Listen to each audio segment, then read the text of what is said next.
So I've got this image loaded into Topaz Gigapixel 8 now. I just dragged this on from my desktop. It's that easy to load the image in.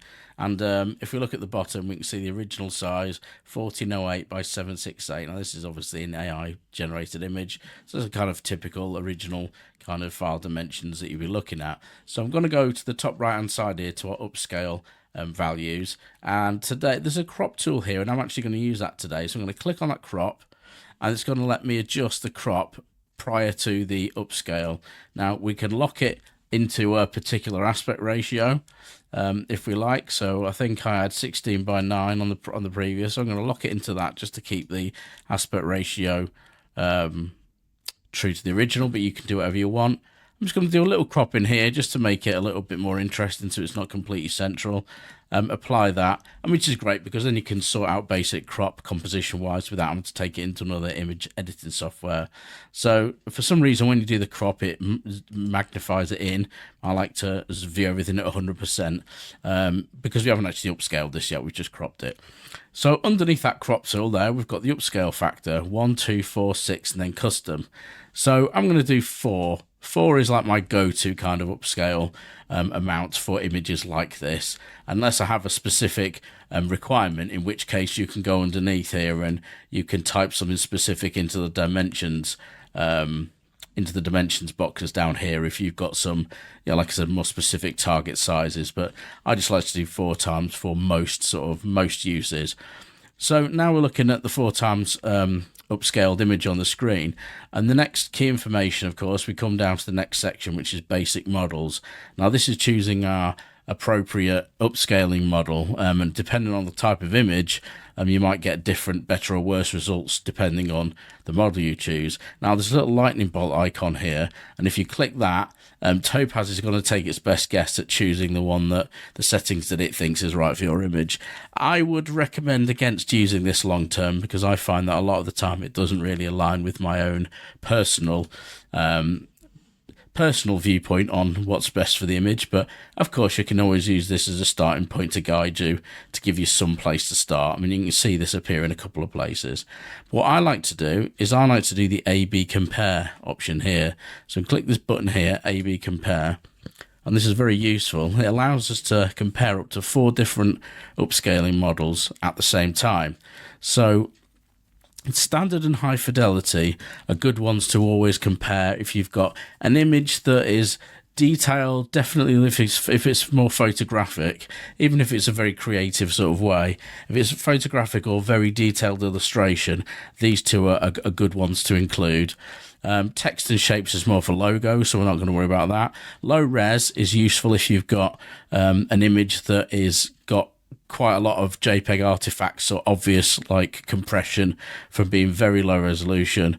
Sometimes that's worth throwing in, but I think in this case we'll put it in as a third option, and art and CG is more suitable for, as it sounds, art and CG sort of images. And even though this is kind of like, it's a bit whimsical, it is more photographic than it's illustrative. So I've got those 3 highlighted. You just click compare.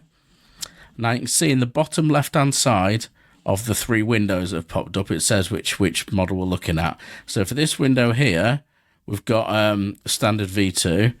Then down in the bottom left, we've got high fidelity V2.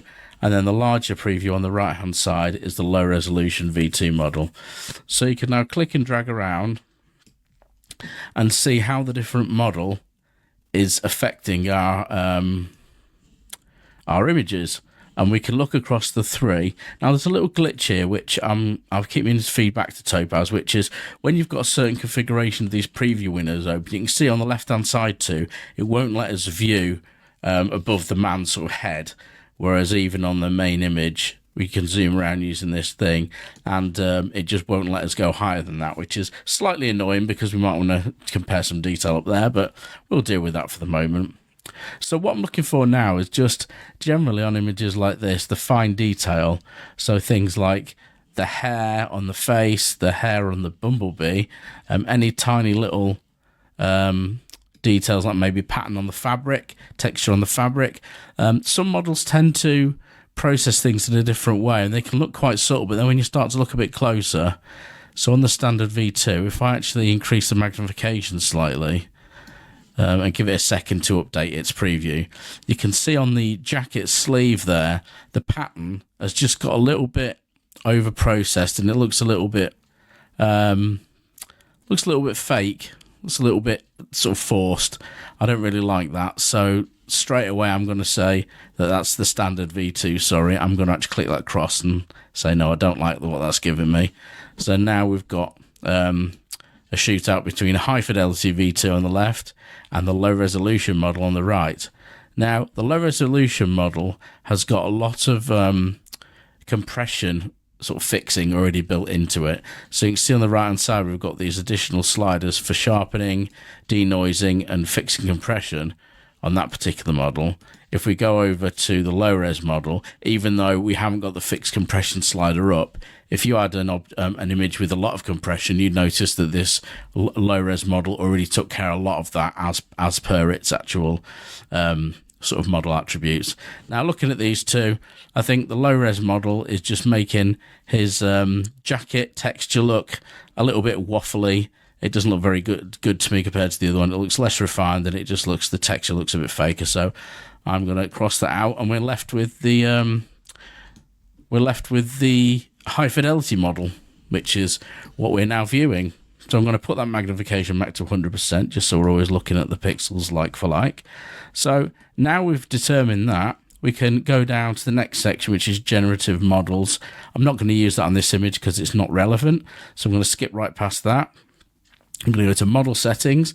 Now this is where we can add some additional sharpening, denoising, and some compression fixing if we need it. Now the sharpening is quite subtle in Topaz Gigapixel compared to sharpening options in like Photo AI, for example, which are a lot more severe and can be more aggressive.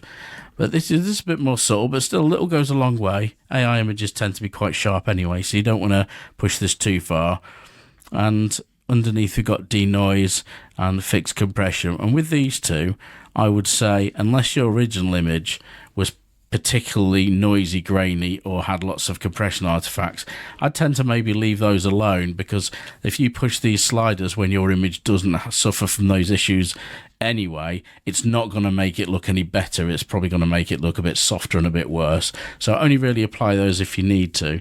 And if you need a bit of help to look at the before and after, if you're on the main window view here that I'm in, if you click and hold down the left mouse button, it'll show you the before, and then you let go and wait for it to update, and the after.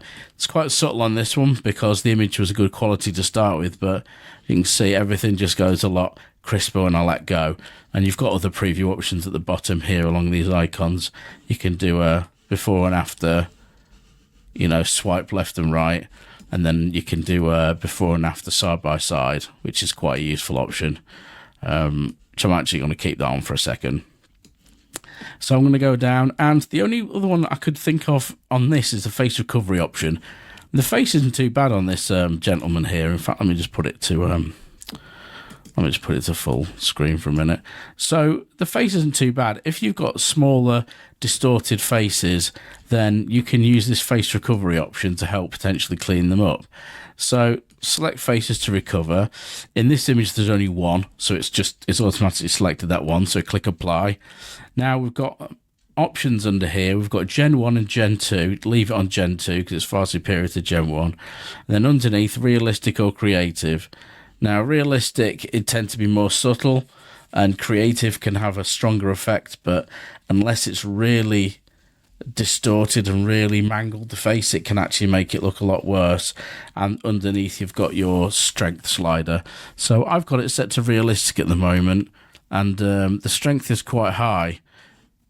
Now, if I put side by side on this image and look at the face, probably isn't a huge amount of difference you can see.